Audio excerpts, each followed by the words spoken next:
Ask the Podcast Coach for July 13th, 2024. Let's get ready to podcast. There it is.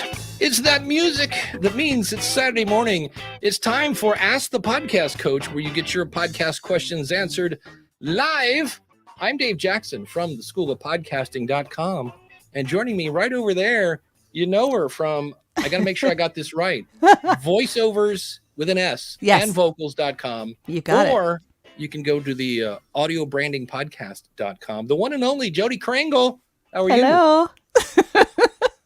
Are you ready to have some fun today? I am more than ready. Luckily, it was a slow news week, so nothing to talk about at all here. But one of the things we do before we get things going, we like to pretend we're Joe Rogan and do all the ads up front, so we can just get to the fun talky stuff. And are you drinking coffee this morning by any chance? I am. There you go. Well, so as she's sipping on coffee, that lovely coffee pour, there you go. Oh, look, with the branded cup. How cool is that? That is brought to you by our good friend. That's the one thing I forgot. Well, you know what? We'll just do the jingle. Our friend Mark over at podcastbranding.com. If you want to look good, there's really only one place to go, and that is podcastbranding.co, as he scrambles behind the scenes to get Mark's website up. The beauty of Mark is the fact that he is a podcaster. And so you don't have to explain to him, well, it's kind of like a radio show, but it's this thing. No.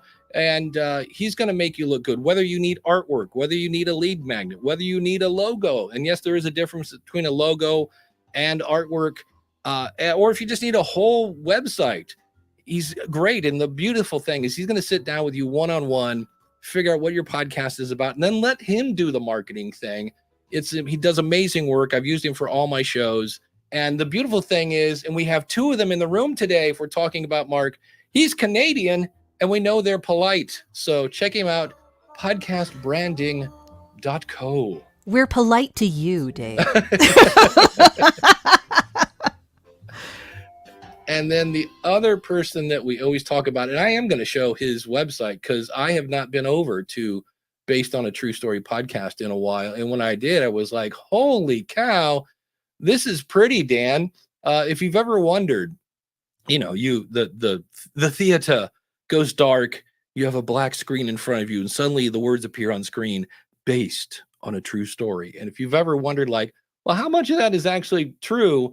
Well, then you got to go over to Based on a True Story podcast. But the last time I was here, he had like a Titanic with some woman using an iPad, and it's just everything's nice and pretty, and he's got the branding, and you kind of get all these great movie posters, and he's got they're kind of put together, like you can see here, July 1st through the 7th. He's got some patriotic stuff and all sorts of great stuff. It's all over there. Check it out, Based on a True Story podcast.com. And so I guess there was some news this week, something, I don't know, that somebody thought it was a big deal. I personally didn't. It's a big deal. It is a big deal. Well, if you haven't heard, and there's one thing that's really come out of this is I am no longer the head of podcaster education at Libsyn, and people are like, oh, did you get a demotion? No. Very amicably, that's a fun word to say. I no longer work at Libsyn. I have left, and everybody's like, oh, great. Where are you going? And I am saying I will let you know that on the 29th.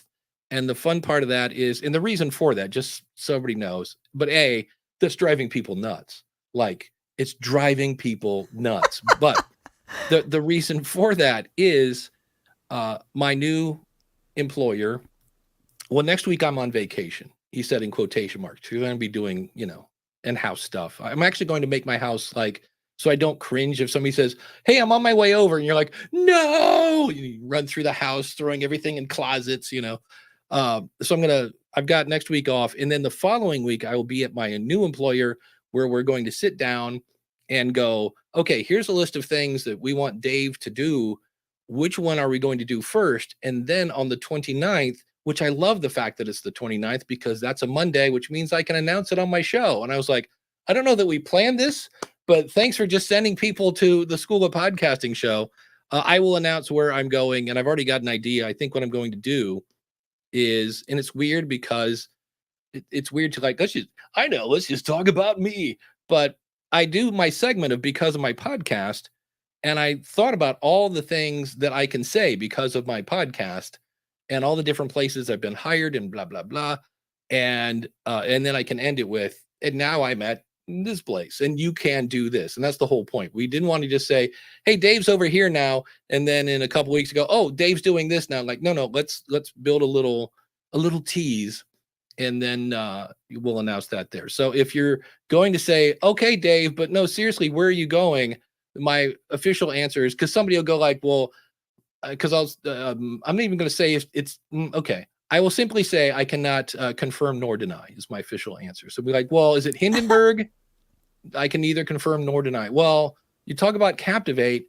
I can neither confirm nor deny. Well, is it, this or that? So that's why. So I'm not trying to be, this weird thing, but have you ever quit a job before? Oh, yeah. Have I ever quit a job before? Yeah. I mean, honestly, I have been self-employed since 2000. Wow. So, for me, yeah, but it was way long ago. Yeah. Yeah. And no, I am not. Well, I can neither confirm nor deny that I'm going to be the new head of AppSumo. Yeah. The other thing I want to say, and I made a little statement about this yesterday on Facebook and things like that. There's nothing wrong with Libsyn. Like, this doesn't mean, if Dave left, I should leave. In fact, I had somebody last night go, well, I've been thinking of moving my show. I'm like, no. This is not I jump ship because they're awful. In fact, that actually made it kind of tough. I've known these people for, in some cases, 19 years. And if I could do it again differently, what I should have done is said, I'm not really, like, this isn't my jam anymore. And I'm thinking of leaving. I should have done that. Instead, I found a new thing that I was like, oh, I want to do that. That's so Dave. And I just walked in and said, here's my 2 weeks. And they were like, what? So, because they then tried to pieces parts a job that I was like, oh, it's, yeah. So, well, so the new one fits your skill set better. Yeah, it really it sounds cliche, but it's not you, it's me. Yeah. Situation. That's so good. So that'll be fun. Yeah. Randy says I'm going back to my roots, and we'll be the new lead guitarist for Bon Jovi. Yeah. The Q. You can neither confirm nor deny. That would be fun. Although Richie Sambora was a great guitar player. The guy that took over, Phil X, is an amazing guitar player. Not that Richie wasn't amazing, but that guy's just six fingers. Something's going on there. I don't know. Yeah. So Ralph says, I think he's going to Podpage. That's interesting. I can neither confirm nor deny. I'm now starting thinking, you know what? If I should have gone someplace, didn't think about that one. And DR is saying he's wearing a She Podcast shirt. No, I wore that in honor of Jody today. Oh, well, I appreciate it. I was like, oh, we have estrogen in the house today. Yay. I was, and I don't know if that's public. See, here's the thing. Here's the one big lesson you can learn. If you want to hear the good secrets, don't tell them to people. Like, actually keep the secret. I can tell this now because nobody cares. It's old news, but I knew Spotify was coming to podcasting probably close to a year before they did. And the person that told me said, hey, I'm going to tell you this, but you can't tell anybody. And then I didn't. And consequently, that person then tells me more secrets and that whole 9 yards. So you've got to, it's you just got to trust. It really is. Yeah. So, but everybody's like, well, why aren't you saying, like, no, again, we're just trying to get all our ducks in a row. But I thought about that. It maybe there are ways to, the tease just drives people crazy. And so if you are getting ready to launch a podcast, is there a way that you can somehow give a crumb, but not the whole cookie, to get people going, well, what's it gonna, well, if you have something that they're interested in to start with, then yes. I mean, if you are a person of interest and people are following you, then yes, they're likely to care about what you're doing next. But if no one knows who you are and you're Yeah. just launching a podcast, well, I don't know how many people are going to be chomping at the bit to find out what you're Yeah. putting out there. You know what I mean? It's called Thinking Outside the Box. And you're like, I think we have 24 of those shows called Thinking Out. I'm not making that. It literally is 20 something. Yeah. And I Would always not loved surprise me. and I'm like, when it came to the name, you didn't really think outside the box or do a Google search, apparently, because Yeah, there are a lot of shows that are named Thinking Outside the Box. So that is true. I forgot. See, if you're wondering why are we using StreamYard today, that is because the last couple times I've used Ecamm, that the people that want to jump in, and you can jump in by going to askthepodcastcoach.com/question, we had issues with their audio. And thanks to Ray from aroundthelayout.com, he even sent me a screenshot where it showed his stuff. And I was like, oh, I'll have to contact Ecamm. And as you might imagine, my week was a little hectic this last week and got to go to Pittsburgh. That was fun. All of a sudden it was Friday night. And I was like, oh, I was going to actually learn because I hadn't had a chance to email support to go, what's going on? And there is another system, Evooks, something with an X in it that Chris Nessie had told us about. And I was like, well, I'll just watch. I'll get up to speed the night before. Really not a great idea, by the way. But I was like, I know these things. I can figure it out. And then a comedian came to town and I was like, or I could go see a comedian. And I did. So I was like, hey, I know StreamYard and all the fun. And it's weird because Ecamm is like, you can make things really pretty, but StreamYard, I forgot just how incredibly, insanely easy it is to do stuff in StreamYard. And I was like, oh, you know what? I kind of know this. I'm just going to stay here. But if you have a question and you want to jump in, it's at askthepodcastcoach.com/question. And I even did this. See, I forgot you could do this. Ooh. Yes. So I should have Very clicked that when cool. we're talking about that earlier. So putting Jody's URL on the website. So I have a question, being that you are a voiceover person. When you hear about things like 11 Labs, is that something that makes you nervous? Yes and no. I mean, like everyone, AI is kind of taking over the general everything at the moment. And I mean, yeah, because there's a lot that it's replacing that I'm not sure it should replace. But at the same time, I do want to use AI in some of the things that I'm doing. It just wouldn't be voice AI.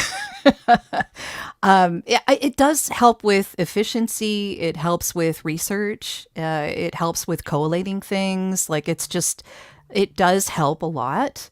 But as far as like 11 Labs is concerned, what I would say is that there are people who will never pay for a voice actor to do anything on anything that they produce. There's just people like that. Like they don't have the money, they don't want to bother with it. They just want to put out a quick video and not think about it. What I will say is for the people who are spending a lot of money on their videos, if you want to have good sound, if you want to make sure that you are actually connecting with the people you're trying to reach, then you want a human being to do your audio for you. Otherwise, you've wasted the thousands of dollars you spent on that beautiful video. Why ruin it with bad sound? Yeah, I know when I've used, I tried 11 Labs, and to get something that I kind of wanted, it took, like, I had to have it read it like probably 9 or 10 times. And I was literally taking this word from that take, these two from that, and I had to like Frankenstein it together. Yeah. And then in A the voice end, actor would get that to you in 10 minutes. yeah. And it was like, and then anytime I've ever used it, because it was the new shiny thing, it was like, oh, I have to put music or something behind this because it doesn't sound. And even that, it was like, yeah, okay, that's you're up to like, yeah, it's kind of usable. So yeah, it just, you know what? It'll get better. I'm not saying that it'll always be at the stage that it is now. It's getting better and it's going to be really good at some point. But I just don't think that you can get real human emotion into a synthesized voice. You can try, you can move it around like you were saying, but anything that requires acting is still going to be a stretch for an AI. It's just it's a computer. It doesn't have our emotion. It doesn't connect. Yeah. So when it's good enough, it'll work. When good enough is good enough. Right. And when people wouldn't have paid for it anyway. Like, I'm not a McDonald's hamburger. I'm like a, porterhouse steak here. We're talking about, so if someone wants a McDonald's hamburger, they're not going to come to me. Do you know what I mean? Like, yeah, they wouldn't anyway. Well, Gary says, I wrote a piece with AI aid the other week, and the boss said it sounded too much like AI and for me to make it sound like me. So, there's, I think in the same way that people, that whole thing with the goldfish, right? We all have the attention span of a goldfish, and that has been debunked. It's been debunked, yeah. So many times, and yet people still quote that. And I'm like, what I think it is, I don't think we've got a shorter attention span. I think we have a greater radar for bad content. Yeah. Like, when we have BS-o-meters. Yes, exactly. And so consequently, we tap out much earlier because we're like, oh, forget about it. I'm not doing this. And so I think that's really, and I think we're going to get an AI meter going on. As soon as I go to a website and it's a blog post and it's 7,000 words, it goes on forever and ever. It's like the opening thing in Star Wars that's going off into the sky and just like, when are we going to get to the movie, guys? Anytime now. I prefer Spaceballs. Did you know they're making a sequel? I did. Yes, that and Spinal Tap. I'm like, oh wow, okay. Everything old is new again. So. I didn't know about Spinal Tap. That one, oh wow, okay. And I see in the chat room you'll be appearing on Jeff C's show. Did you know that next week? Eventually, maybe, sure. Okay. I'm trying to remember now. Yeah. So did I miss it? So there we go. And then Ralph from Ask Ralph Podcast. Spend money on voice actors. Yes, that was the first thing I did when I relaunched my podcast. It's money well spent. Yeah. I do intros and outros all the time. It's just actually I just did something for Todd the Gator if he's in here. Yeah. We had fun. Guardian Downcast. Yes. We had a lot of fun. Was it a voiceover, like the intro, or what'd you do? The intro, and he had some mid-roll stuff that he wanted done as well. So yeah. And we had a lot of fun. In that case, are you just providing the voice, or are you also doing the music and all that? I'm only providing the voice. Yeah, there we go. Yeah. But we had some conversations, and I gave him some suggestions that he didn't have to take, but it's up to him. I mean, I'm part of the process. That's one of the things when you actually hire a human being is that they can collaborate with you as opposed to just, plop the thing on your desk. Yeah. So, yeah. I mean, I think 11 Labs does have pros. Don't get me wrong. There are reasons. And someone in the chat said that it's a great way for you to preserve your voice if you're losing it medically. Like, I understand that. There are wonderful uses for it. Yeah, Jim said that. Yeah. So there are uses for it. And, in some instances I've seen, if a voice talent is sick or they can't reproduce the voice exactly, or they're away traveling or something like that, and you just need to change one word, as long as you're still paying the voice actor, then that becomes a part of the work rather than a replacement. Do you know what I mean? Mm-hmm. Yeah. So it's a way to make sure that you always have access to changes. Yeah. But you want to make sure that is an agreed upon thing between you and the voice actor. Yeah, I'm listening to this book right now from Matthew Dix called Story Cell. And so I bought this book, this actual physical book, so I can do this. That's really, like, I'm not going to crack a page on this. I listened to the book. I bought the Kindle book and the audio book because it says Matthew Dix on the front. So there's some brand loyalty. And what's interesting, it's not bad, but apparently there were some boo-boos when he recorded it, and you can tell because one was done in the studio and one was apparently done in his kitchen table. Yeah, yeah. And it's not even really bad. It's just all of a sudden his voice gets a little like more treble, and I'm like, is this the whole listening through the ears of a podcaster thing going on again? But it's like, okay. I'm like, and again, it doesn't I guess pull me out of the story or anything. Yeah. But it's just one of those things where my brain goes, kitchen table. I heard it. Yeah, so that's always kind of it's fun. not consistent. There's one other thing that I talk about, especially in my podcast, and that is that the audio brand of a company is really super important, and you don't want to cheap out on that. Audio is how you connect with people. It's what makes them feel something emotionally. That's how you connect. And if you are seen as a company that cheaps out on AI audio, unless you're a tech company, some tech companies can get away with it. If there's a reason for it, if there's something you're doing specifically, then sure. But if you're just trying to actually let your audience, your potential clients know who you are, you don't want to cheap out on that. Why would you do that? It ruins all the work you've done for your company marketing wise. For all that you've done, it just like cheapens everything. Right. Yeah, you get them right to the finish line and go, So yeah.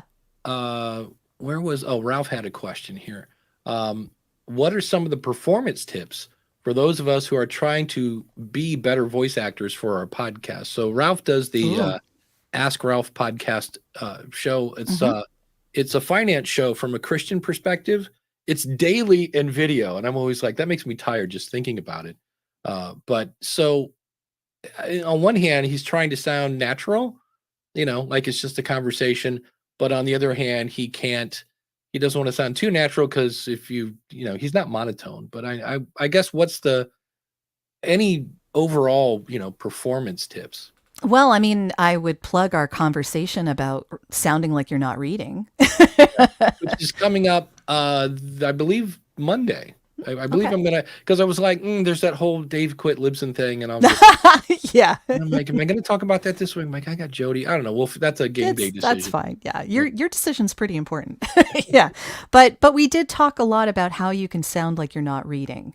And there were a few things that are, that have to do with that. But it's, being natural isn't natural. Like this sounds really strange, but part of the thing of acting as a voice actor is that you're trying to be more natural in a very unnatural environment.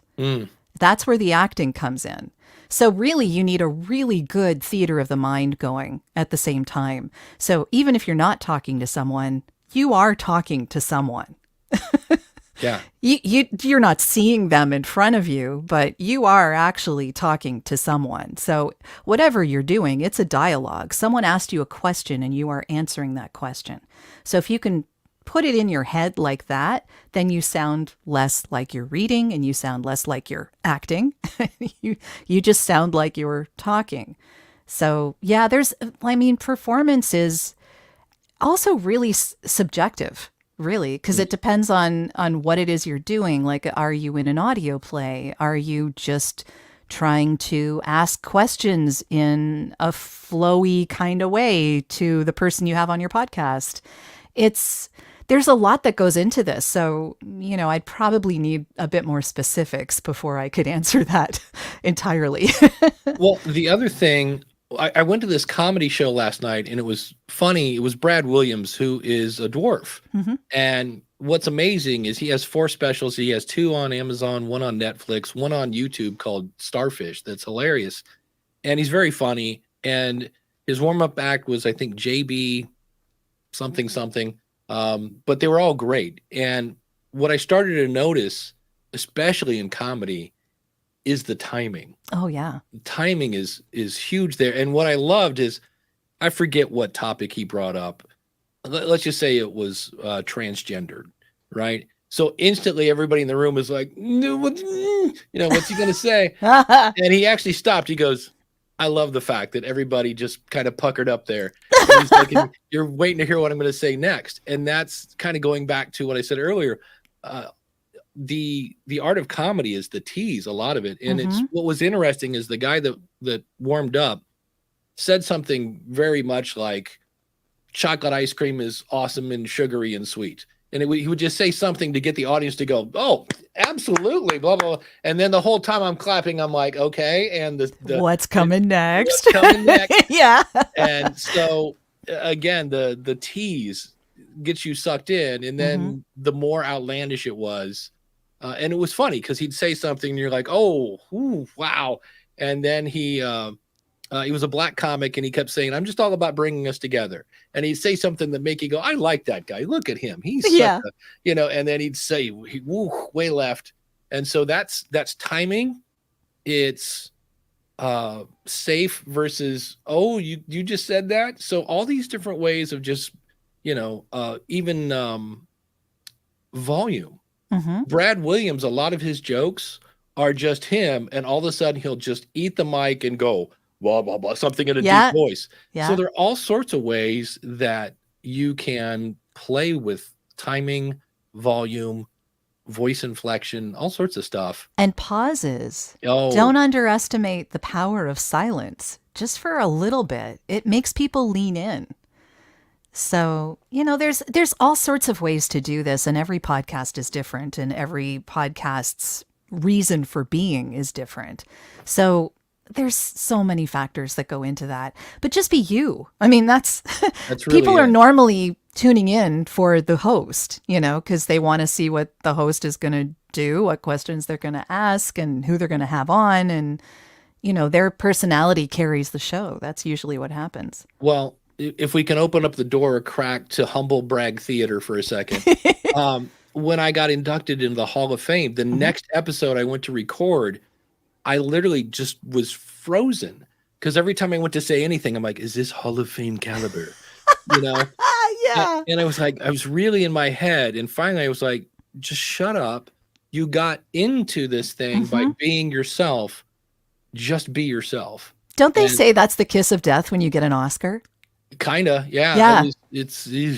So I finally just like, I'm just going to keep being me. And if you like me, you like me. And if you don't, but Craig from Ingleus Podcast, what's your take on disfluences in podcasting? So hesitations, false starts, crutch words, etc.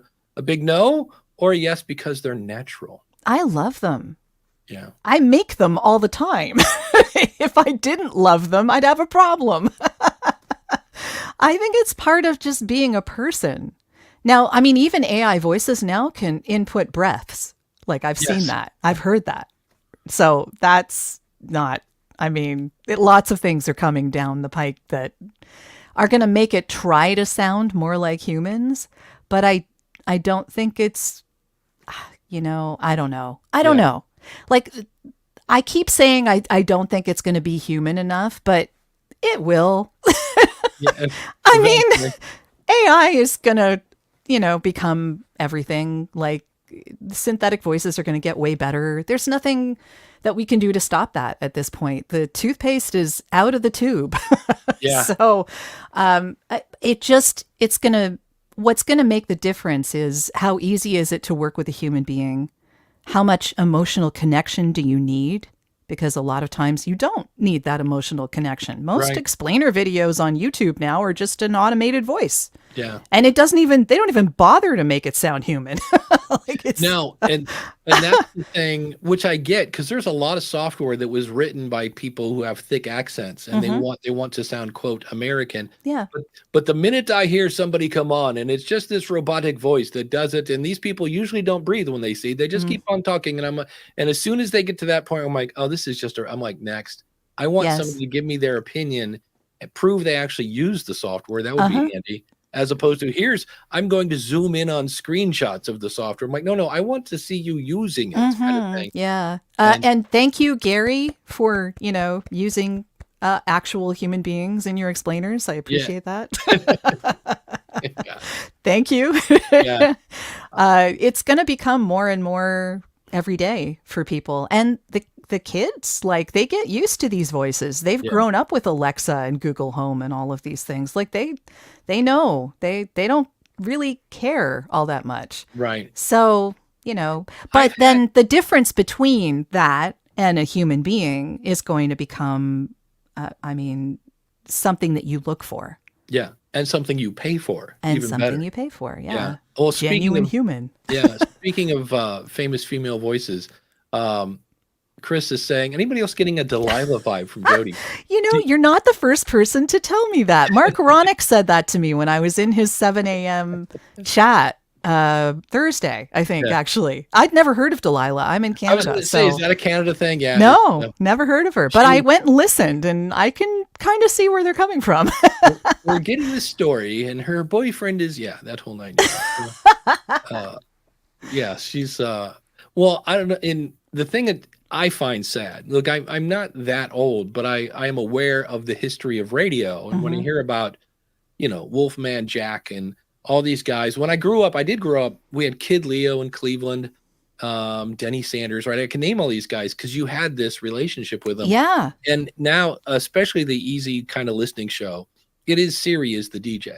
And it'll be like, you'll hear a song and they'd be like, Eddie Money, 2 tickets to paradise. And then about 7 minutes of commercials, and they'll come back and it'll be like Jewel, Hens. And that's it. There's no nothing, and then, Didn't the weather. Spotify create an AI DJ? They did. And here's the thing that's at first you're like, oh, this is amazing. So the guy let's just, I'm not going to let him play any music, but I will let him, if I can find him. Hence, welcome to Spotify, where you kind of go, it's in here somewhere. Okay. So his name is DJ X. So what's up? It's me. It's you together again. I love it. I'm going to kick things off with some artists who've had your attention lately. System of a Down first. Okay. And then notice I heard a breath in there. Yeah. But the thing, so at first I'm like, oh, dude, I love System of a Down. And I'll start listening. And then the next day you go in and you might as well say, hey, I'm your friend DJ X. I'm going to play that stuff that you've already worn the grooves out of. But so apparently you like this stuff. And that's where I go to Pandora and go, because I have years of me giving thumbs up and thumbs down in Pandora, but they have a button that says Discover. And it's like, oh, you like hard rock. Here's this band from Sweden that I go, oh my God, they're amazing. So that's what's missing. Because at first I loved it. And then it was like, oh, it's my friend DJ X. It's going to play me all the stuff that I've already been playing. Like, yeah. You're never going to discover anything new. Yeah. So it's interesting, but like, so but much. Honestly, that was kind of radio. Like if you It go is to radio. top 40, like that's what they played. They just played the same stuff over and over and over again. Yeah. So I mean, now even because nobody wants to they don't have the courage, shall we say, to play a new band. And so it's just like, look, I grew up listening to AC/DC's Back in Black. I can play it note for note. I never want to hear anything from that album again because it's just been played to death. The minute I hear bing from the opening strum of you, what is that? You Shook Me All Night Long. I'm like, no, next. Yeah. And then I go over at least in Cleveland, it's like, Zeppelin. Nope. Don't need to hear When the Levee Breaks again. Next, and then it's, so, and then it's hard for musicians these days though. Wow. And Spotify does not make it easy. No, and I will give him this. Every Monday I get a little giddy, I tell you, because Spotify has been listening to what I'm listening to and will suggest new bands I've never heard of. Oh, okay. Every Monday. So every Monday I'm like, and I'll see like, oh, nope, Sheryl Crow, nowhere, nope, and then it'll be like, ooh, who's this? And a lot of times it's really good until you're at church and the CD player breaks, so you're playing quiet Christian hymns on your phone into a microphone. And then it thinks that's all you want. Sunday, like, hey, we got some more quiet Christian hymns for you. And I'm like, no. Oh, no, not really. Thanks. So that's always fun. Well, didn't the owner of Spotify come out and say that, content was free? Yeah. There's a... Thanks, dude. There's a really interesting... documentary, I guess, docuseries on Spotify called The Playlist. And what's interesting is it goes through Daniel Ek, and he at the time in Sweden, there was this thing called Pirate Bay. And I vaguely remember. Yeah. I was more of a Napster person. Yep. But all of a sudden music was getting everything everywhere. and I downloaded every album I had. Like I got all the AC/DC stuff. I wasn't really discovering new stuff, but I was like, oh, now I don't have to listen to that crappy CD, or I've got it on cassette. Now I can get it in digital. But they were like, no, music should be free. Like, absolutely, no question about it. I'm like, yeah, but like, what about the musicians and the people that make the artwork for the album, and the guy that makes the plastic for the CD case, and the manager, and the people selling t-shirts? Like, that's a whole industry. And they're like, no, it needs to be. And they're literally like birds a waving, like, it's free, or we will just steal it from you. And I was like, wow. And so they showed how it got put together. Then they had a thing like how the music industry just kind of came over and said, look, we're either going to shut you down and wrap you up in legal for decades, or you give us a big cut of it. And they were like, they didn't want to do it. And then they did.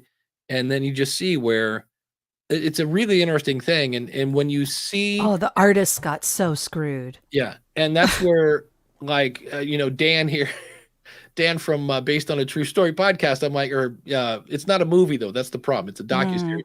But I would love to know how much of that, because they really were, there was this movement of like, no, music is ours and we should have it for free. And I was like, I get it, but no. Yeah. And then it's happened anyway. Yeah.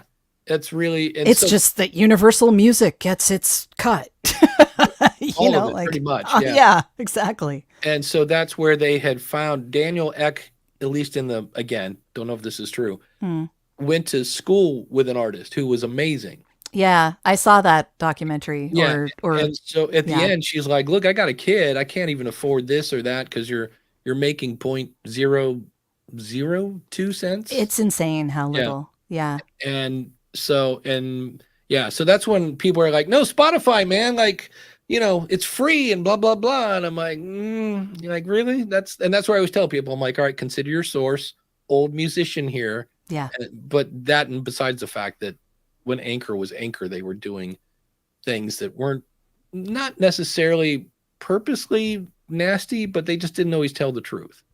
Like, oh, do you want us to submit your show to Apple for you? Oh, that'd be amazing. Thank you so much. And then they're like, oh, we forgot to tell you, you don't have access to stats in Apple anymore. Like, wait, what? I didn't know I had stats in Apple. And then I would then be the guy that comes along and cleans up the mess. And I was just like, I'm tired of cleaning up their mess. Yeah. So it's always fun. Yeah. Dan says, speaking of Dan, he says when digital cameras come out, everyone ditched film for the new tech until people wanted the film experience, and it became a premium to be more organic instead of digital. And that's similar to AI voices now. Yeah. Yeah. Although they're trying to commoditize it the same way that they did music, and we're fighting it. SAG-AFTRA is fighting it as well. Because a lot of these subscription methods don't pay the voice actors anything. Right. It's pennies on the dollar, right? Whereas we're paid usually by how many people are hearing it, where it's being used, and for how long. It's a licensing thing. It's not it took me 10 minutes to do this voiceover, I'm charging you for 10 minutes. Right. That's not how it works. Yeah. Well, SB says SAG-AFTRA came out with a new agreement. Members are supposed to use for voice acting and recording and use of the voice in the future, all that fun stuff. Because, that was, I think the last strike, that was a lot of it. Just hey, because that was a lot of it, because the studios just wanted to be able to, well, first of all, they wanted to be able to take full body scans of actors and then never pay the actors again. Yeah, no, thank you. Like, that's like, what? Excuse me? Like, all the extras, they just wanted to like take a body scan and just like never pay the extras to come on set again. Just put them in with CGI or whatever. I don't know. Like, it was just, are you kidding me? Well, there was the one guy in the Fast and Furious films that died. Yeah. And they I guess they took his brother and then CGI'd his face on his brother or something. But if you think about it, if I'm Eddie Murphy, who's made lots of money being Donkey, it's going Shrek, right? And if you basically clone his voice, you don't need Eddie Murphy anymore. Well, no, but that's consent. Like, James Earl Jones gave away. I mean, he's probably getting paid quite a lot, but the voice of Darth Vader is now in the hands of other people because he sold the rights to that. So he is allowing them to do that. Now, I'm assuming they paid him quite a lot of money to do that, or his estate. So yeah, I mean, it can be done. As for me, it's consent. It's all about consent. So Yeah. if you take someone's synthesized voice from some work that they did on the internet 10 years ago, and they're not around anymore, and their estate, their family finds out that you did this and you didn't even ask them, like, that's slimy. Yeah. That's Very- really awful. And yeah, it's, for me, it's all about consent. If the actor consents to it and got paid for it, then sure, whatever. But you can't just take it. Yeah, well, the whole Scarlett Johansson OpenAI thing. Yeah. She's like, no thanks, and then they did it anyway. Yeah. They just got a sound alike, it sounds like, as Yeah. close to as close to her as they could get, but the intent was definitely there. Yeah, I was kind of like, oh, so it's kind of an AI version of her, because it's Yeah. like, it's close. Yeah. Like, I cloned my grandpa just because I'm like, it's one of those things where you're like, just because you can doesn't mean maybe you should. But if I want to make my family cry, I can now. I'm just like, here, listen to grandpa.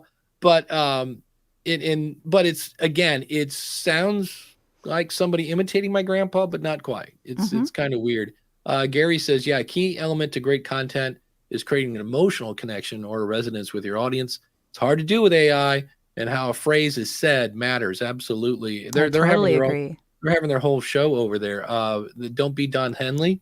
He's the most hated internet or musician on the internet. He sues, like, there's a really popular channel, Rick Beato, that really dissects music, and it's very much an educational channel, but he won't sniff a note of the Eagles because you immediately get a takedown notice. And then Todd was saying that, well, he is standing up for his copyright. And he says, no, because suing folks who play your music and monetize you, the artist, are not doing anything wrong. That's always a fun little discussion. Yeah, that's, again, the whole consent thing. Yeah. It's, I don't know. It's icky. Yeah. Yeah. Dan says, reminds me when Metallica made it big through people bootlegging and sharing their shows on cassettes. And then they got big and Lars started suing people who bootleg their stuff. Yeah, it's kind of that was a bait and switch. Yeah, that's true. But yeah, it'll be fun to see where the technology goes and where it takes us in the future. So, but we had there are some questions. Oh, did I miss them? Let me scut back over here. I'm again, I'm a little rusty on my Yeah, no problem. Go ahead and just read one out. Well, Todd was asking, he says that, well, thank you. 1106, Todd the Gator. I don't know if you can see it. I'm getting there. You have to 12. I got to scroll up. Here we go. Yeah. He also said your voiceovers were amazing, which I'm like, of course. Thank you very much. Jody Krangle. You don't get anything less than that. What are you talking about? Also, while I'm here, AI audio is mostly boring. It's okay to use it to maybe fix a few things, but many YouTuber videos are using it for their long form content, and it's a snooze fest. And I totally agree, Chris. Yeah. Yeah, Chris at castahead.net. You said it was 1106? Yeah. I'm at 1105, 1106. Here he goes. I have a question. Jody, your audio is impeccable, and I can't reproduce it in my voice. Any advice on audio quality and cleaner audio via my Shure SM7B? Well, Todd, I hate to tell you, dynamic mic isn't going to get it for you. You need a condenser. So you need a condenser mic, probably with a cardioid or a very specific direction. So when I'm using, for instance, this is a condenser USB, whatever. Yeah. It's like $100 mic, and I love it because I can change the color. But there you go. It works for me, right? But it is a condenser mic, which means that it does get a bit more nuance of the voice. So what you need is a condenser mic as opposed to a dynamic mic. Dynamic mics are meant for live, so they're a little fuzzy, just a little bit.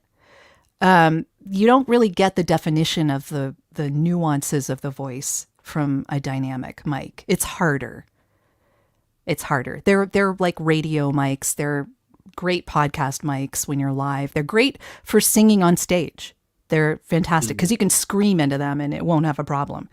But the condenser mics will pick up a lot more, so you don't want to scream into it as much as you might a dynamic. But at the same time, it will get a little more of the roundness, I guess. It'll get a little more crisp. It'll get, yeah. The upper end especially. And unfortunately, if you're not, like right now, for those of you that aren't watching this later, like Jody is, I don't know how many inches or centimeters since you're in Canada, but really close. You're close. I'm very close to the mic. Yeah. So that's the key, because the problem is, like, I'm not. I'm sitting. I look down. I'm like, oh, I should be much closer than I am right now. And when you do that thing and you lean back in your chair with a condenser, it now picks up much more room noise, because some of that room noise is in the upper register, and that's where you end up with more hiss and things like that. So it's typically not. It's not that microphones pick up too much. It's that you need to be closer to it. And your room needs to be treated. Yeah. So, like, obviously you're not in your vocal booth right now, but do you have any kind of treatment going on that we can't see behind the scenes? Honestly, no. Right now, I can just be close to the mic and it's fine. But what I would say is, if you are recording like voiceovers, you want a dead environment. It's not just a sound treated. It's like as dead as you can make it, really, because then what you're getting is the undiluted voice audio. That's it. Right. And then you can color it later on, however you want to do that. So the reason that I have a booth is so that I can be in a dead environment as much as possible. And then when I give my stuff to a producer, they can put whatever they want on it so that it can fit whatever video they're doing, whatever music they're doing. Maybe I'm doing dialogue with someone else. You know, they need to match our audio so that it works together. You know, that kind of thing. Right. So if I'm coloring it, the less I color it, the more you can do with it in post. Yep. And Ralph is asking, I'm using a Rode Pod mic. Is it condenser? No. Almost everything I recommend is dynamic. And that's because most people don't have. They don't have a treated room. Yeah. So, like, it's, am I going to lose some of my S's and T's and some of that clarity? Absolutely. But it's a podcast. It's not, voiceover. But it's when you hear somebody, there's a guy, Scott something. If you go listen to Building a Better Dave, you will hear he's the guy that goes, Building a Better Day. Anyway, he invented the word pod fade. That's why I remember him. And I remember I had that. We all do this. If I just buy their microphone, I will sound like them. And that I found after buying, I forget what condenser microphone I had, but I was in a basement next to a water heater in a room with a furnace. And that is not the place, in a concrete, no carpet. Like, I was in a basement. Yeah. That is not the place for a condenser microphone. No. But I will say, what I've done is I have an arm that is like has the mic coming right down in front of my, like beside my face. I'm talking to it off access so that I don't pop my P's or whatever. There's less plosives, right? Yeah. But I'm very, very close to it. So while I wouldn't record a voiceover out here, my voice sounds like you can't hear the room around me because of how close I am to the mic. So you can get away with it. It's just you need the right setup. Yeah. And then Jeff says, do you do much of the audio engineering for your clients, or do they just want the raw audio? Usually they want the raw audio from me. So I'll give them that. I'll usually give them, it depends on how long the script is, but usually I'll give them 2 read-throughs of the script entirely, and I'll repeat some lines, like the intro, the first line and the last line are usually ones they might want in different ways, depending. So I'll give them like different intonations and stuff like that. Or there's a sentence in there that's kind of a run-on sentence a little bit, and maybe you want to make sure you get the pauses right. I might give them a couple of options for that. That kind of thing, So I give them the options and then I let them play. That's it. Well, Chris says it's why the Blue Yeti should burn in 1,000 fires. It's never gone heard now. So many air conditioners. Well, here's the fun thing. Let me grab one. Haven't they gotten rid of the Blue Yeti? I think they discontinued it. Oh, I don't know. But the fun thing is it comes on this stand, and it looks like your typical Jimmy Fallon kind of put it on the desk thing. And when you do that, you've already broken like rule number 1. It's not close to your mouth. And I just heard, I think it was Pod News Weekly, where they had some guy that compared the Blue Yeti to an SM7B. But the difference was he didn't have it on the stand. I mean, if you take this mic, and first of all, do not talk into the top of it. It looks like you should, but No, you want to it's talk a into side. you want to talk into the logo. And like Rob Walsh has one. Now, Rob is also in an incredibly treated room. Mhm. But if you have it right here with a pop filter, it's not a bad mic if you've got it set up to only pick up from this side and not all of them. But by the time you go through the 4-hour training for the Blue Yeti microphone, no. But It's a condenser mic. You need Yeah. to be careful with the condenser mic. Also, people don't have it set on the right setting. If you have an That's Omni it. set, it's going to pick up everything around that mic. What you want is a really tight cardioid pattern. And then when you're speaking into it, see, people just don't know how to use them. That's the big that's problem. it. I always say Yeah. it's not a bad mic. It just Yeah. 90% of the people that are using it, it's set up to pick up, or they've said, "Oh, I'm going to save money. This thing will pick up in every direction. I'll That's not just what you want. have everybody sit around a table." And I'm like, "Yeah, that's no." So, Yeah. but they just did a what's his name? Dr. Colin Gray over at the podcast host, did a bunch of surveys of podcasters, and it was the most popular microphone. And then the second one, and that's probably from OG podcasters, because back in the day it was like, here, plug it in and it works. Yeah. Yeah. And now it's Shure microphones. So like, in fact, Shure just came out with, because I have whatever it is, the MV7 or M47 or something like that. They came out with whatever it is. I think it's MV7 Plus. And the Plus now, and this seems to be kind of a trend, when you use it as a USB, MV7 Plus, thank you, Chris. The Plus version now comes with software that has a little more toys in it than the previous version. And they have a deplosive setting, which is kind of cool. They have the ability to kind of add a little bit of more treble or more bass or whatever. So you can really, and as does the Rode Pod mic. That's why I like this mic. And so you can kind of tweak these a little bit and do things. But as Jody was saying, if you have a decent mic, in theory, it should just sound good as your mic. But I mean, I'm in a room that my air conditioners come on and off a few times today. So I've got a noise gate going on. I've got a couple other things. And I'm like, it's a podcast. It's not a Coke commercial. So yeah. I mean, I have nothing sound treated in this room. I mean, there are some, but like it's a high ceiling. It's like a wood floor. Like, I just happen to be close to the mic and it's a cardioid pattern. So, if that it works. It's a USB mic. It works, but I wouldn't use that for my voiceover work. My voiceover work, I use a Sennheiser 416, which is a shotgun mic, very tight pattern. And it is a $1,200 mic.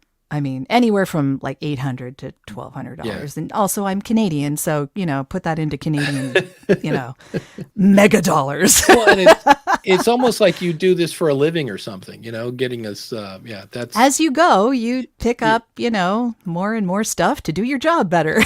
That's actually an episode I'm working on, because I have a member of the School of Podcasting that they kind of like, if I just saw you today, I'm like, oh man, I got to go buy a $1,200 microphone. I'm like, well, you didn't start there. No. And how long have you been doing voiceover? Like you said, since 20. I'm coming up on 17 years now. Yeah. So you didn't start there. No. And No, I did not. I think the very first one I had was an NT1A.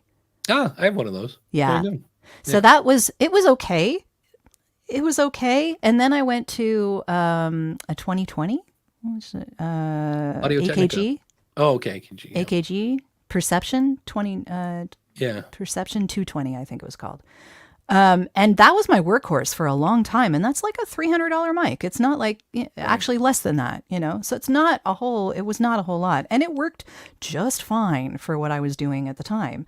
And, as you go, you tend to have bigger needs depending on the jobs that you get. And also there are some instances, I love the Sennheiser 416. I love my shotgun mic because it takes my voice and it gives it more presence a little bit. It brings it forward in the mix a little bit. It's meant to be a promo mic. It's the mic that you have at the top of boom poles in film, right?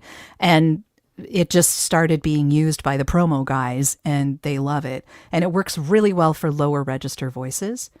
But That's a really expensive mic. And that is not a mic that you want to sing into because it's No. a very, very tight cardio. It's like hypercardioid. It's like, right? So it's not the type of thing you want to use for singing. So for singing, I have a TLM 103, and that is a completely different mic. That is a Neumann, and Neumann makes beautiful, beautiful condenser products. Like they just, yeah. Do you have a Seinfeld problem every time you say Neumann? There's a voice in your head that goes, "Hello, Neumann." Just every time You know, I was never a I was Seinfeld? never a Seinfeld fan. No, so I don't You don't really have have that that in my head, thankfully. every time someone's like, "Hello, Neumann." Yeah. Ralph says, "Hey, Dave, you're doing a great job with Ecamm today." That's because I'm not using Ecamm. Why am I not using Ecamm? Is because the last couple of times, well, Jody's going to be, we've already recorded our interview, but Jody's going to be on the School of Podcasting. And I forget what happened where we did something. I don't know if I had it with you, but I know Ray and then DR were having problems picking the right microphone and the right I was camera having and that stuff. trouble too. Yeah. And I just was like, you know what? And I was, in fact, let me go back over here because Chris came through because he always does. The thing I was thinking of is EV Mooks or EV Mux or whatever it is a kind of a StreamYard-esque kind of tool. And I've signed up because they have a free account and I was like, oh, I'll just use this. And then I went to a comedy show instead. And so I was like, oh, I know StreamYard. I'm a little rusty on my StreamYard, but it's what's funny because Ralph's probably like, hey, why isn't he's a $20 supporter? I'm like, why is my name not in that banner? I'm like, because the banner hasn't been used in about 7 months. So yeah, I'm not in it either. Oh, well, hold on. I got to fix that.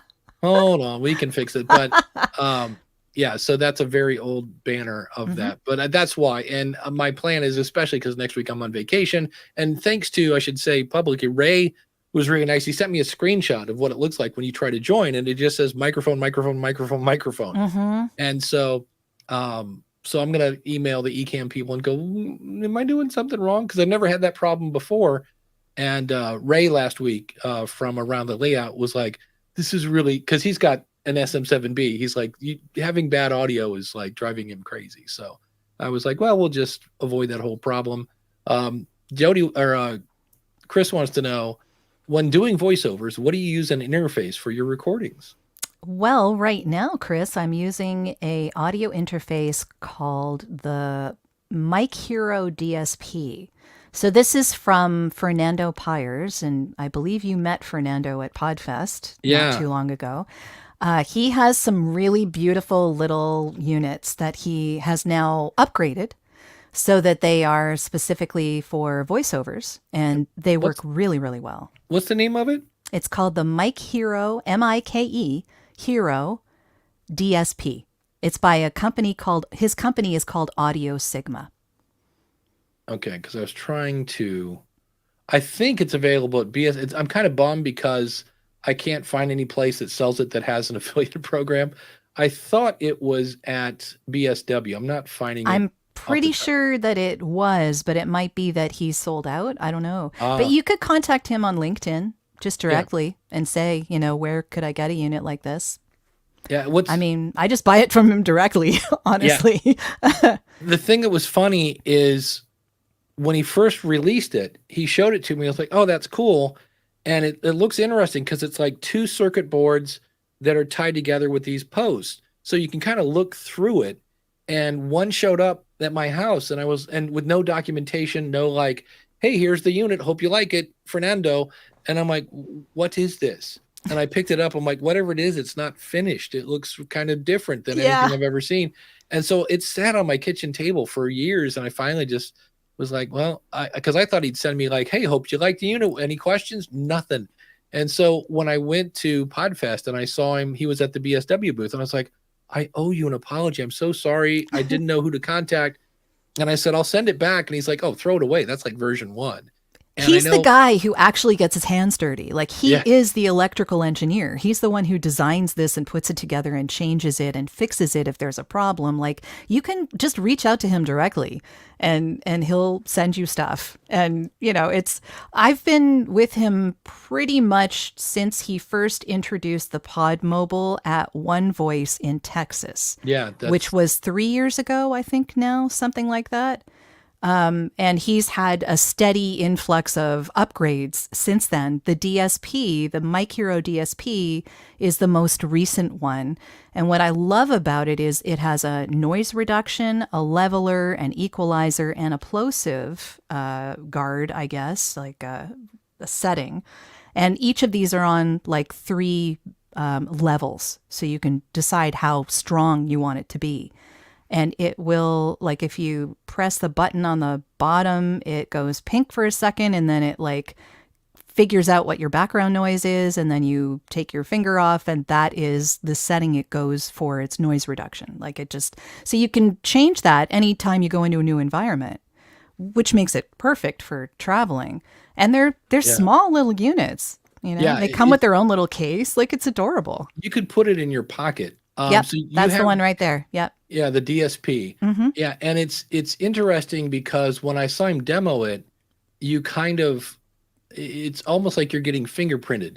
You put your finger on this board, and it's somehow like the longer or harder you push or whatever, adjust the settings, and it's really tiny. Yeah. And it's under $300, so it's not cheap, but it's not expensive by any means. Especially, this is the one I saw Randy say, is that the one that Adam Curry's been talking about? And yeah, it is.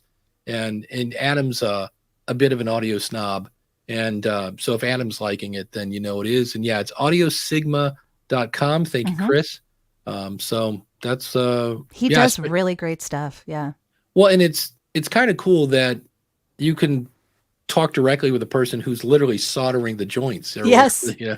Yeah. No, he's amazing. He's such a friendly guy. He's just got a really bubbly personality. Like he's just so nice. And he's really responsive too. So if there's an issue, and like these things happen, he's developing them as he goes, and when there's a problem, let him know, he'll fix it.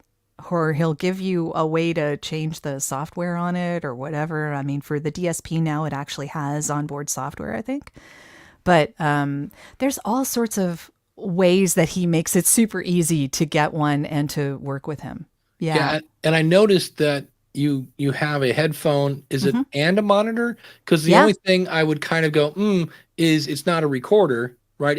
Which is great. It's majoring and creating great sound. Yeah. Not so much recording. Oh, but no. Yeah. Being that does it have headphone only or headphone and monitor? So you could, it sounds like. You could have both. Yeah. Yeah. You could basically export this to, whatever, a P4 and record it, or what, you could somehow take the audio out and have it go over to some sort of recorder. So I don't know if you saw there, but there's a loop back thing on the left-hand side there. Did you see that little, it's a little switch, the loop back.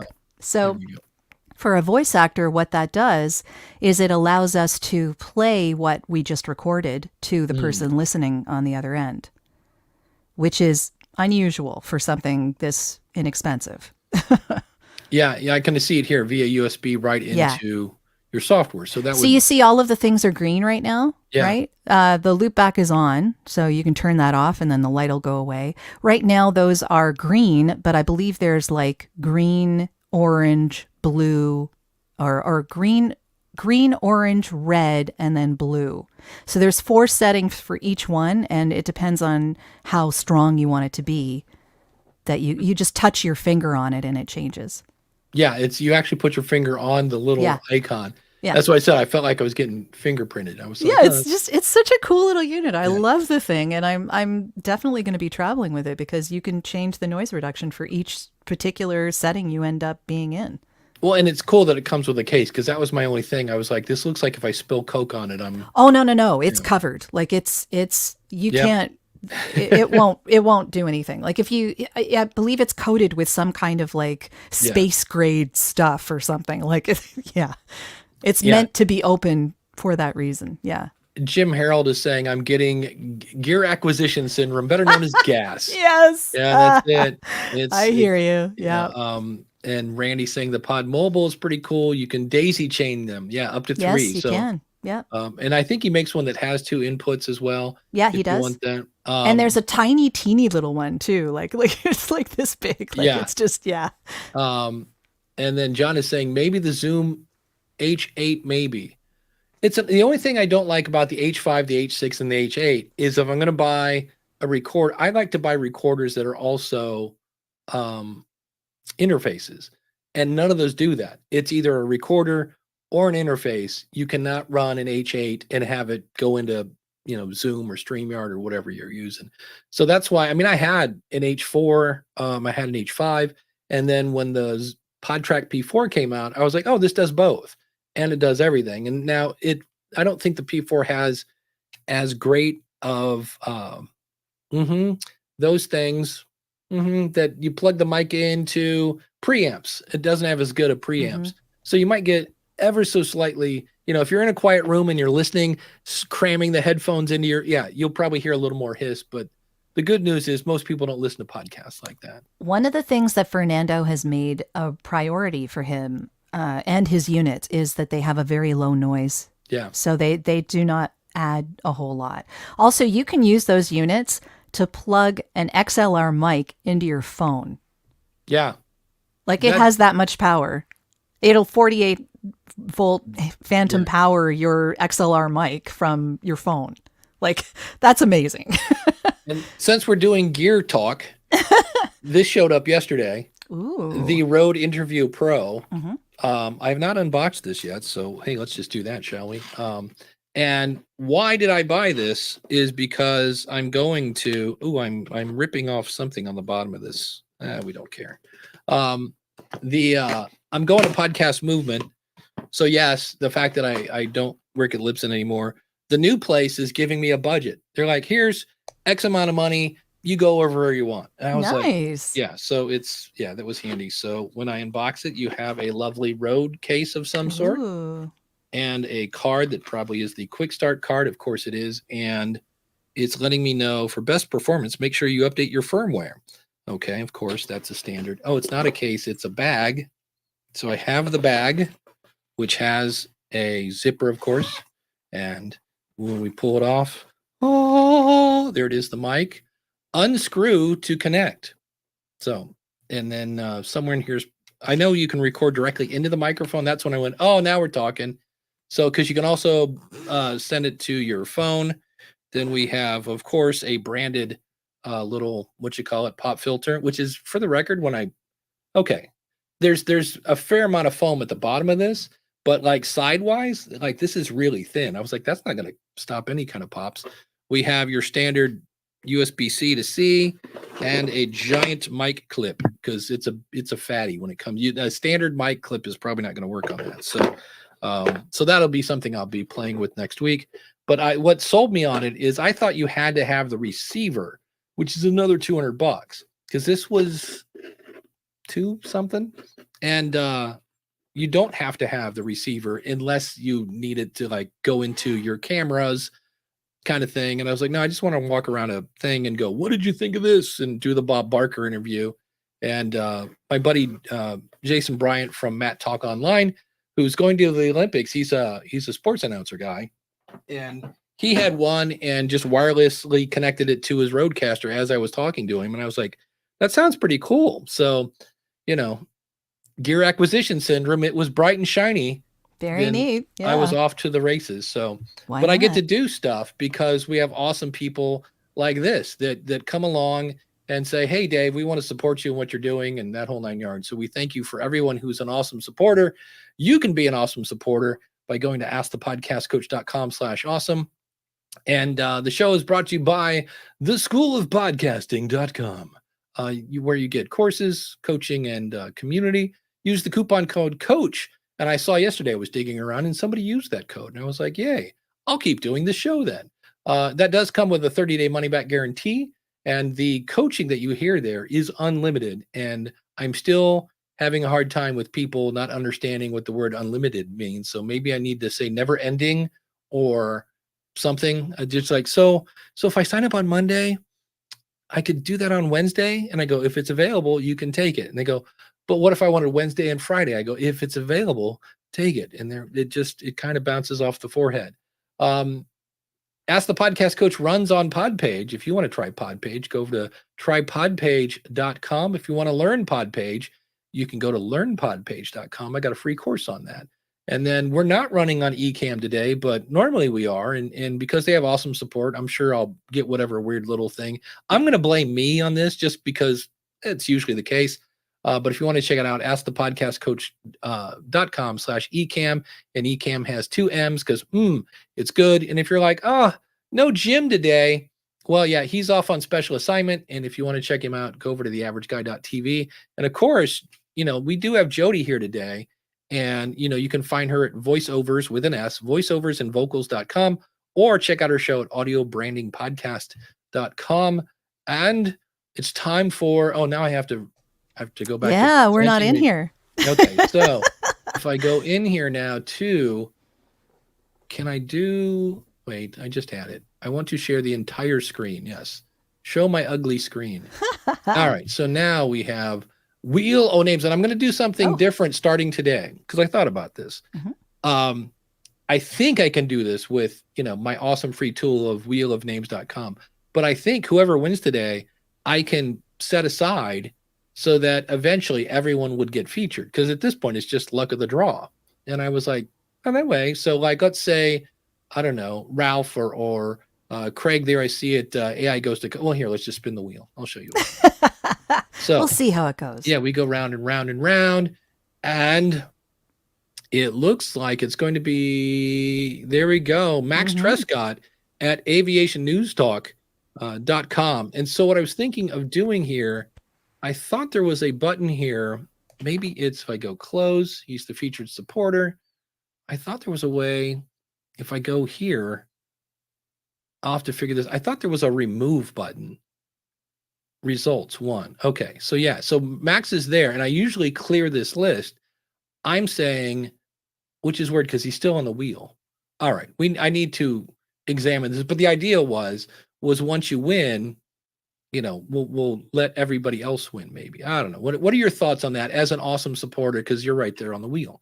I just thought that would make it more fair. I guess here it is. It's classic Dave people pleasing. I want everybody to win, but it's not like the odds are that tough. You've got whatever 8 people there. I don't know. Thoughts?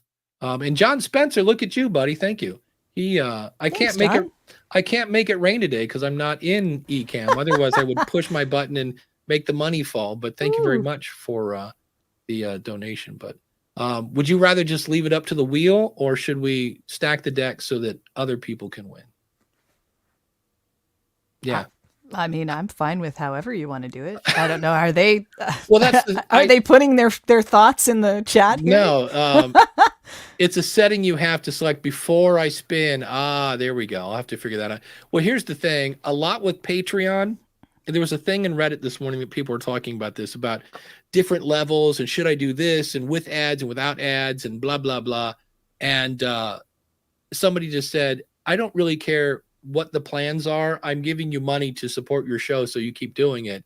And I think a lot of people with crowdfunding, myself included, get a little hung up on, we need to do this and we got to keep and there are some people like, no, I just want you to keep doing the show. Yeah. I don't really need the sticker or the, coffee mug or whatever it is.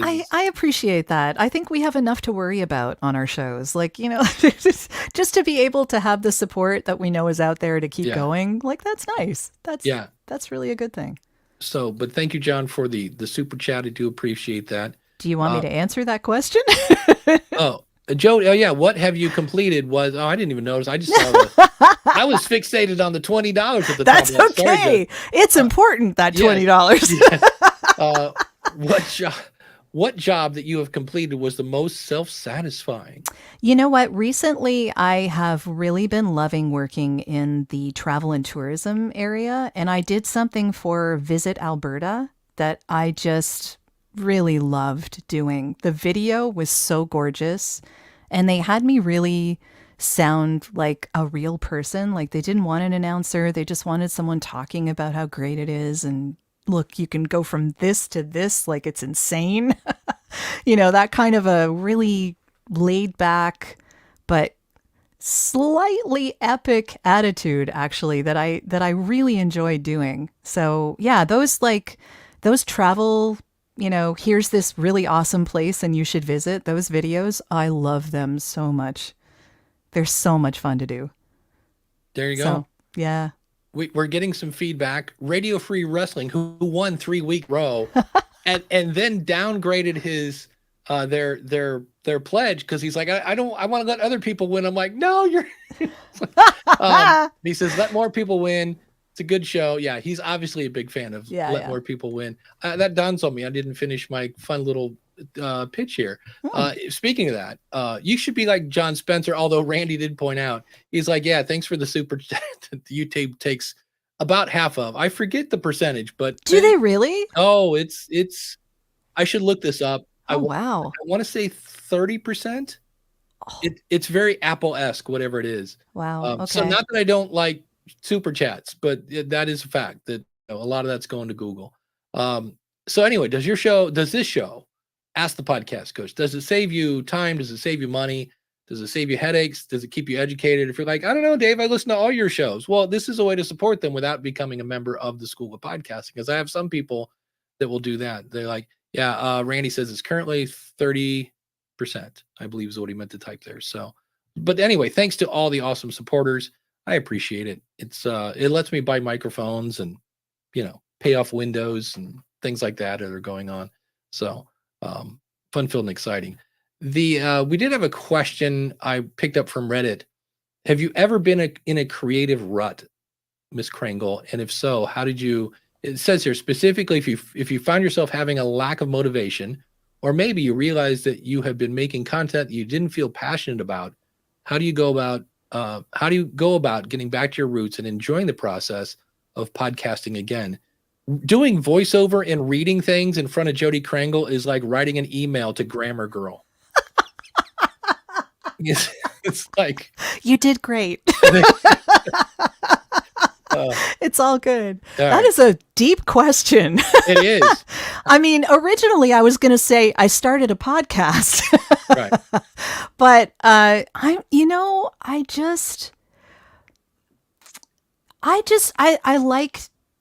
hate to be bored.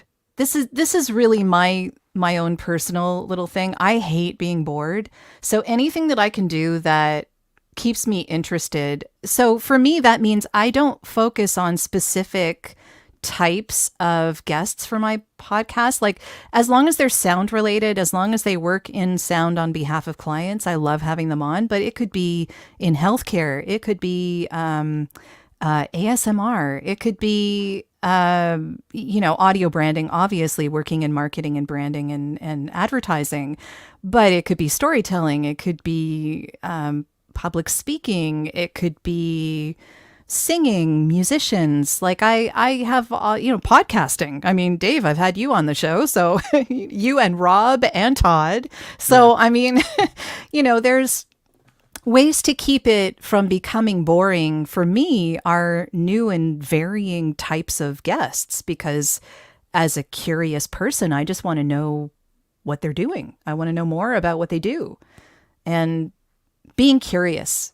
I think that is what helps get me out of my creative rut, being curious. And if that just means changing my focus for a little bit, then that's fine. But I have to be curious about something or else I get bored. Yeah, I had somebody ask me this last night. They were saying, how has podcasting not been boring? He's like, you've been doing this almost 20 years. And I said, because everyone is different. It's and talking to people too. Yeah. And so like one person, it's weird. The thing that I didn't think it was going to be is there's a lot of therapy involved. Getting over people's head trash is what Randy Cantrell from the Yale Studio, Fort Worth, Texas.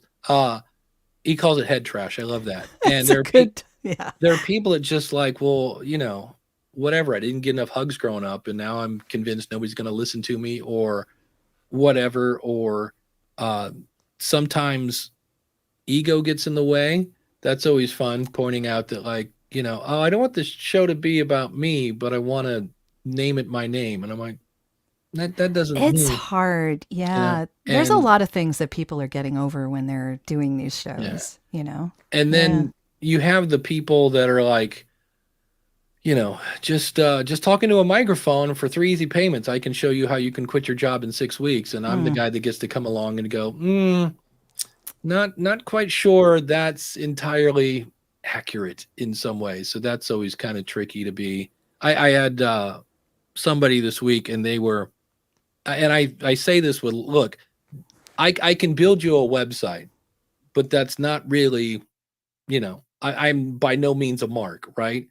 And likewise, when you have, like, I've had people when I worked at Libsyn, that's so weird to say now, that's past tense. But when I worked at Libsyn, there were people, thank you, Rich, by the way. Rich sent in the this covers YouTube's cut. Thank you very much, Rich. But I had people that, especially on WordPress, let's say you're using something like Blueberry's PowerPress, and the web guy, oh, we're moving from WordPress to Squarespace, and would just shut down the site. I'm like, no, that's your feed. And the web guy didn't understand podcasting, and likewise, again, the podcaster guy doesn't know about CSS and things like that. So and then, what's fun about this little thing that I'm talking about? I forget what my point was. Boy, it took me so long to We get were there. talking about creativity. I Yeah. guess he was kind of talking about it in podcasting terms. So yeah. And so the fact that that's why it stays, it scratches my creativity, because I'll get thrown into a situation where A is creative, and then in some cases I get to use technology to be creative. And so that's the fun part. Literally every podcast is different, and that's why I always say the number one answer in podcasting is it depends. Yeah. I will say there's one thing that I do that sort of gives me a bit of a buffer zone, and not a lot of people I notice are doing this. And I don't know, maybe it'll help you. It's technical, I guess. I mean, I'm doing an hour-long interview and then I'm splitting it into two. So my podcasts have a part 1 and a part 2, and that is over 2 weeks. So that gives me a bit more buffer zone, so I don't have to be searching constantly for new guests. Some of them are in the queue, ready to be edited, and I know that'll go for 2 weeks. It gives my guest a little more time in the spotlight, which I think is fantastic for them, and it certainly makes my job easier. So I because I'm doing a full-time job at the same time, like a lot of us are, we're just doing the podcast on the side. So for me, the podcast is a way for me to build relationships with the people that I have on the show. Case in point. But, also it's a way for me to get my message out there. And of course, it's a way for you to get whatever message you want to get out there into the world.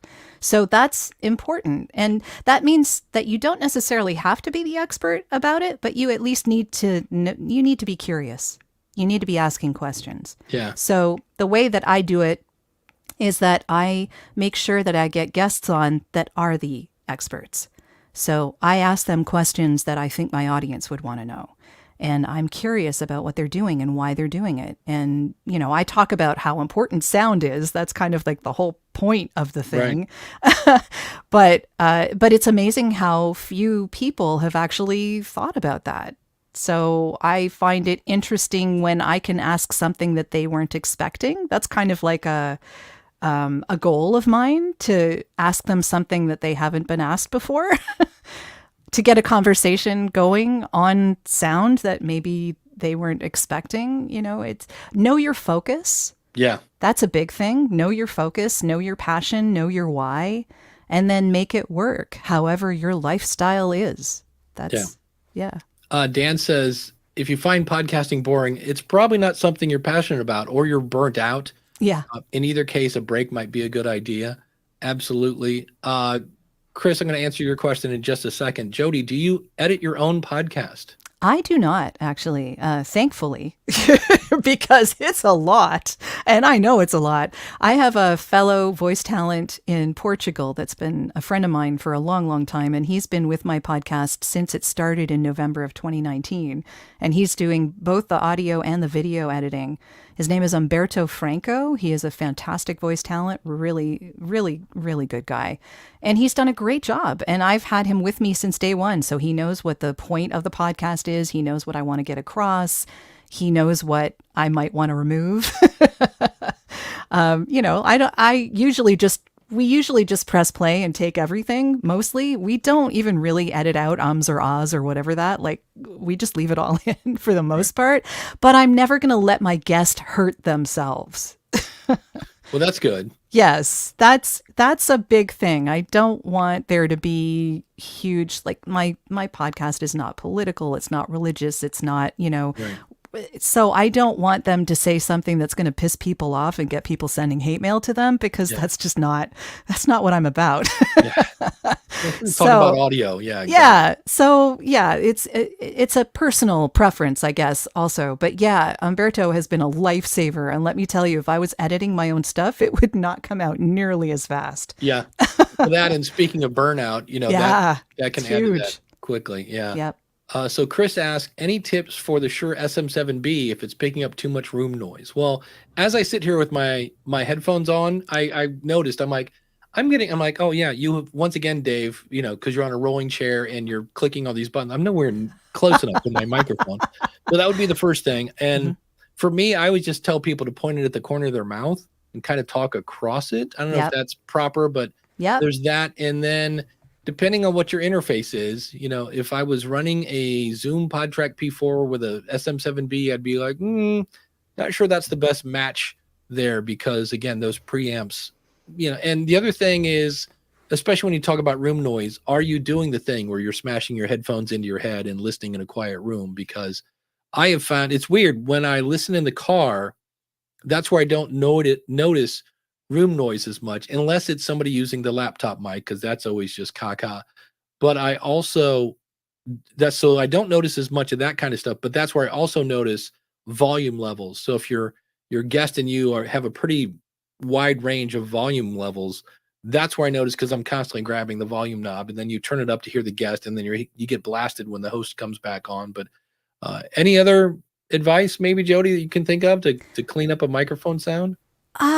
I mean, it depends on where you're recording too. Like, I know when we do our episodes, they're usually in Riverside and they're recorded on 2 separate tracks.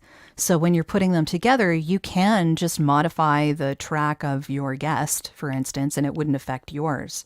So, there's ways to make it easier in that sense. Depends on how you're recording it. Yeah. Yeah, you might get I forget what it's called. The little thingy that you stick between, it's a decibel booster. The cloud thing? What the cloud lifter? Cloud lifter would work, but that's a box that you then need another cord. It's silver and it's about this big, and you plug it in. It starts with a T. Oh, it's going to drive me nuts.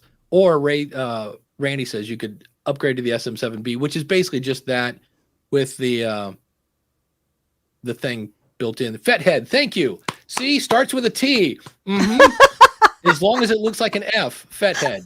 It has a T in it. That's it. Beautiful. So, all right. Well, hey, Jody, thanks for coming on today and keeping Jim's chair warm. Thanks so much for having me. This was a blast. Yeah, voiceoversandvocals.com or audiobrandingpodcast.com. And what's tricky about that, if you go to audiobrandingpodcast.com, it's really just voiceoversandvocals.com/podcast. But it's easier to remember that way. So I was it is. Yeah. And you keep all the SEO on that way. I do. So besides appearing on Jeff C. show soon, what's coming up on your show, your audio branding podcast? I think actually, and Chris Stone was involved in this one. We have on Wednesday mornings, my podcast comes out at like really early in the morning. We have a in the Clubhouse discussion. So this is a recording from the Clubhouse discussion we had a while back about sound and social media. I believe that's what the topic was. And Chris Stone was there, and Larry Roberts was there, and Sarah Losi, and one other person. I'm trying to remember. Oh my goodness. But yeah. Like me. Ross Brand. Oh, there you go. Ross Brand was in it. Yeah. So we had a discussion in Clubhouse. Again, it is split into two parts, but it was a really interesting discussion. A lot of it ended up revolving around AI. Yeah. Well, as does everything. As does a lot these days. Yes. Yeah. But we had a good conversation, and I think it's a really interesting thing to listen in and be a fly on the wall, you know? Nice. Well, on the School of Podcasting, you'll hear a little bit of what we talked about today, where the whole like, hey, I'm not at Libsyn, but that doesn't mean you need to leave Libsyn, that whole thing. And I will then again tell you that I'm not going to tell you where I'm going. And then you will hear the more soothing sounds of Jody Krangle as we talk about how do you sound natural on a podcast? How do you read a script without sounding like it's reading a script and that whole 9 yards? And as far as I know, Jim will be back next week. We're here every Saturday. And Stephanie, thanks for showing up. She says, hey, I just found you guys. We are always at askthepodcastcoach.com/live because, you know, some weeks Dave might decide to use StreamYard. And then next week we'll be on Ecamm. And then we'll be on the EV MOOCs or whatever that was. But thanks again. And like, subscribe, ring the bell if you're watching. And we'll see you next week. Bye.